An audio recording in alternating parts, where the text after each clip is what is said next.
सुदीक्षा शविंदर हरदेव जी महाराज की जय।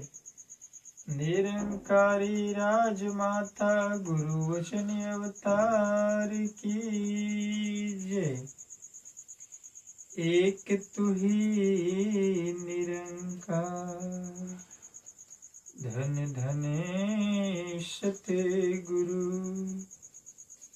है परम पिता परमात्मा कण कण तेरा वास अकरन करावन हार तू सब कुछ तेरे पास। अंग संग तुझको देख के अवतार करे अरदास अतु राजा अधिराज है मैं दासने का दास।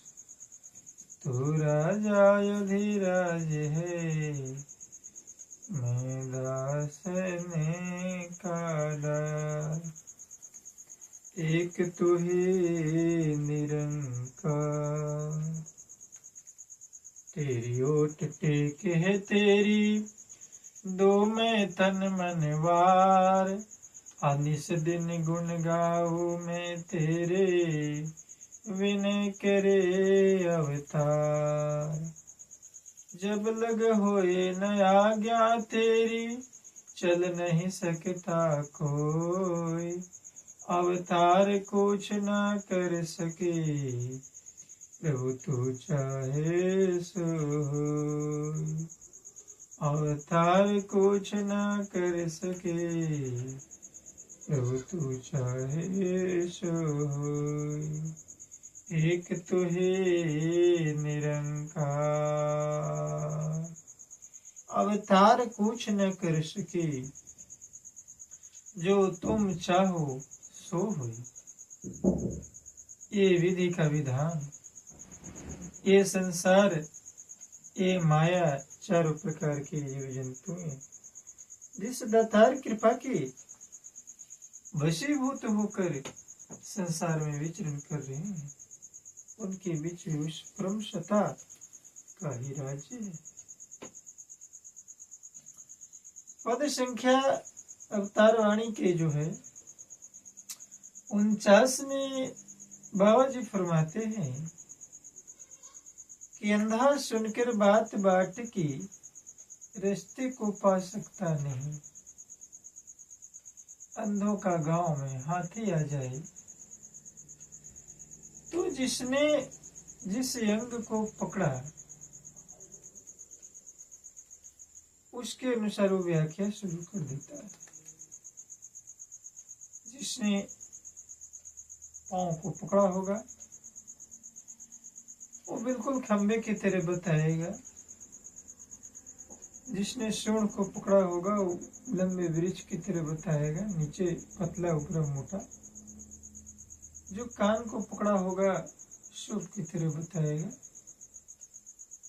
जो पूंछ को पकड़ा होगा एक झाड़ों की तरह बताएगा। जो शरीर को पकड़ा होगा चट्टान की तरह बताएगा। अंधों का देश, हम सभी सब अंधे को देश में भ्रमण कर रहे हैं। जिसने जैसा इस तन से अनुभव किया, मन से अनुभव किया, धन से अनुभव किया, लेकिन विवेक से जागृति अवस्था में तो अनुभव, क्योंकि हम अंधे हो विवेक वाले त्रिनेत्र हमारे पास नहीं है। समय के रहवर कहते हैं कि अंधा सुन कर बात बाट की रिश्ते को पा सकता नहीं।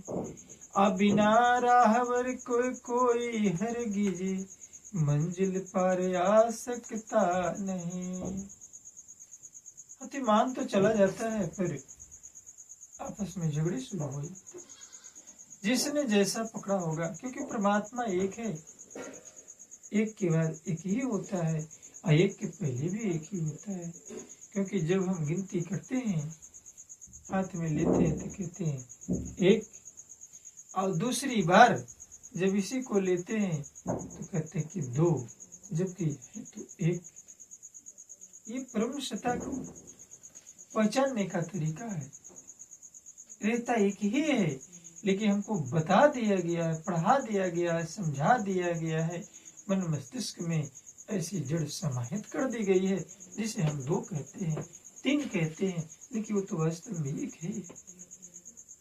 जब हाथ में लेते हैं तो एक ही होते, इसको 3 बार लेंगे तो हम 3 बार क्या लेते हैं। तो परमात्मा को लोगों ने इस अंधों की दुनिया में जिसने भी जैसा बताया, जितनी बार एक्सपीरियंस करते हैं, हम उतने ही बार उसको काउंट कर लेते हैं।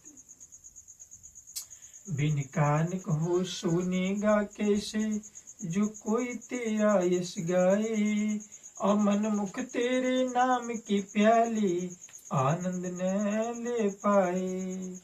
हो यदि कोई गूंगा जग में, गीत भला क्या गाएगा, यत्न को कर ले चाहे, व्यर्थ में शोर मचाएगा। पिंगले में जो शक्ति नहीं है, पर्वत पर चढ़ जाने की, अकहे अवतार विमुख न जाने, सार हरि यश गाने की। देखिए, गुरु दस हमेशा रामचरितमानस के भी उदाहरण देता है कि एक बार ग्लानि हुई राजा दशरथ के मन में, तो अपने गुरु गृह गए थे और गुरु से प्रार्थना किया था। तो ये मालिक खालिक जो हमारे गुरु शिष्य की जो परंपरा रही है, जो ज्ञान अंजन लगा देते हैं, वही अंजन जब लगता है तो तुलसीदास की जो वाणी है कि है नेरे सूझत नहीं, दिख दिख ऐसे रिंदे, और तुलसी इस संसार को भयो मोतिया विंद। क्या करिश्मा है, हम उससे बचना चाहते हैं तो गुरु के दर में आकर के ये साक्षात परमपिता परमात्मा, ये साक्षात राम को देख करके पहचान करके हम भक्ति करें। भक्ति करे कोई शुरुआ जाती है, खुद खोल, साधारण नहीं है, सिर्फ इंसान के बस की बात नहीं है। इसलिए हमेशा हमें सजग होनी चाहिए और गुरु के प्रति अपने आप को समर्पित होना चाहिए। तो बस और न कुछ कहते हुए, बस इस शुभ वेला में, सुंदर वेला में, ब्रह्ममुहूर्त में इस वाणी को आप जी के चरणों में समर्पित करना चाहता है। और जो भी हमारे संत महात्मा भाई बहन सुन रहे हैं या पहली बार चैनल पर आए हैं या सुनेंगे, तो ज़्यादा से ज़्यादा और भाई बहनों के बीच बांटने की कोशिश करेंगे और चैनल को अपने नाम से सब्सक्राइब कर रख लेंगे, ताकि कोई भी माता जी का आदेश उपदेश, उनके ज्ञान फर्क, ज्योति जो दास से जो संभव होगा, जो दास के पास होगा, वो आप तक पहुंचाने की कोशिश करता है। तो वो सबसे पहले आपको मिले। दासिनी चंदवानी के साथ अपनी वाणी को इस आशा के साथ विराम करना चाहेगा कि दास की वाणी पर आप सब भरपूर आशीर्वाद देंगे। प्रेम सत्कार से कहना जी, धर्म निरंकार जी।